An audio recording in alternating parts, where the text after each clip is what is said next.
Umatras ang second witness ng NBI. Bakit kaya? So yung naunang witness, si Senior Agent John Mark Calilong. So alam ko mayroon pang pangalawa. I think parang regional director. So umatras, sinabi dito. So to be sure, hindi tayo mabiktima ng fake news. Palagi nating tinatanong sa Google at saka sa AI. Sabi ko dito, is it true that a second witness from NBI backtrack from testifying impeachment? Ang sagot dito is no. Hindi daw. That claim is not true. No NBI witness has backtracked or recanted their testimony. The second NBI witness, Regional Director Jeremy Lotok, simply had his scheduled appearance on the stand moved to Monday, July 13. The prosecution team rescheduled his presentation in order to give way to the cross-examination of their first witness, NBI Senior Agent John Mark Calilong, which was finished by the defense. Okay, so at least naklaro na natin. Nung day 3 ata, after na nagsalita si John Mark Calilong nung tapos na, dapat sana mag-testify na itong second witness. Kaya lang, I don't know anong nangyari, napagkasunduan na huwag munang ituloy itong second witness. Napagkasunduan na i-cross-examination na lang diretso itong si John Mark Calilong. Which to me, mas magandang pangyayari. Dapat, every witness, pag natapos na yung kanyang pagsasalaysay, yung tawag doon, direct examination, sunod kaagad ang cross-examination. Kaya sa Monday, haharap na itong second witness, Regional Director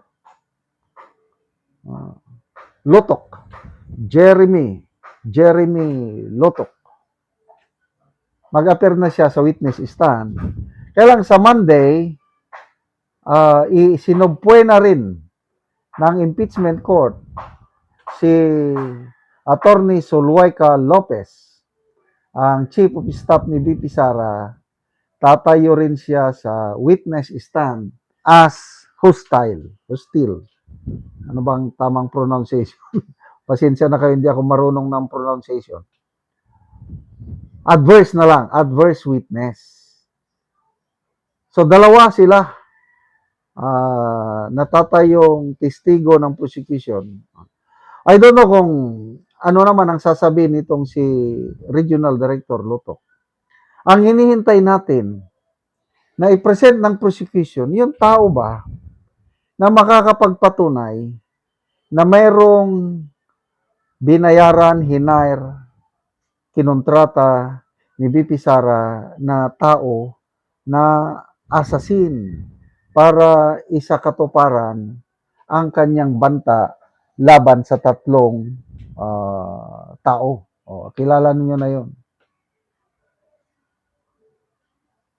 So meron ba silang nagtanong si Senator Bam Aquino, tinanong niya si Attorney Ligutan kung meron ba silang i-present.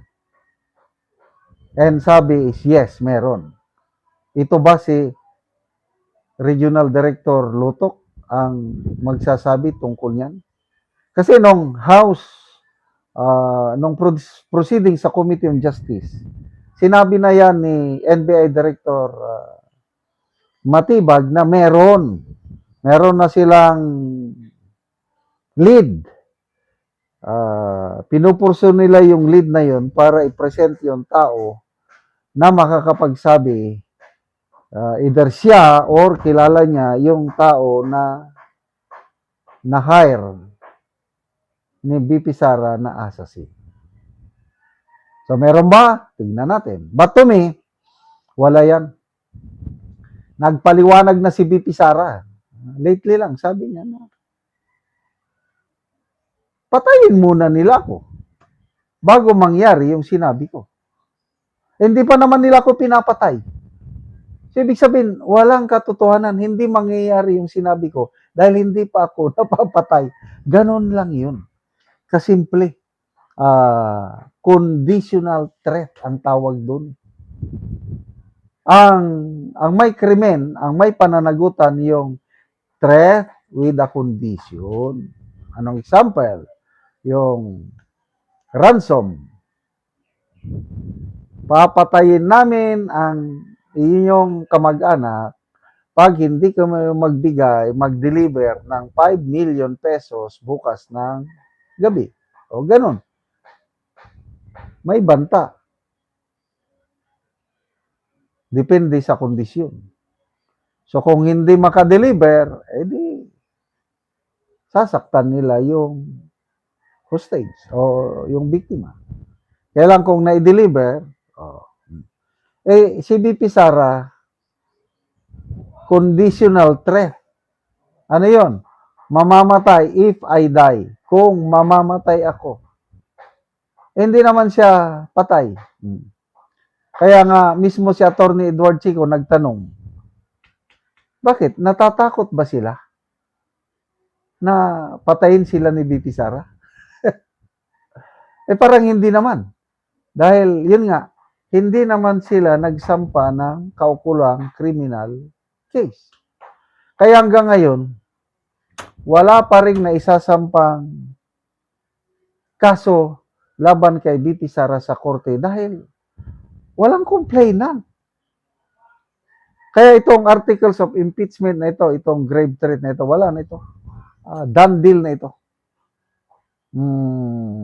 Wala na akong, yun na lang, ang bantayin natin yung pag-appear ni Atty. Zulueta Lopez sa 13 kung anong pasabog nila. They're hoping na ma-destroy nila ang credibility ni BP Sara, but kung hindi sila maingat, baka sila ang ma-destroy. Kaya ang warning ni Atty. Lopez Zulueta is prepare for typhoon Inday. Ito mga babayan, ito na, palusob na sila. Ito na oh. Grabe ang dami nila oh. Niscortan pa sila ng mga pulis. Yung mga pulis oh, nag-escort pa. Oh. Nakalusot sila mga babayan ha. Pero hanggang doon sa namin, ano sila. Hindi sila makakapasok talaga ro kasi mayroong barikada ro nila pala mga babayan.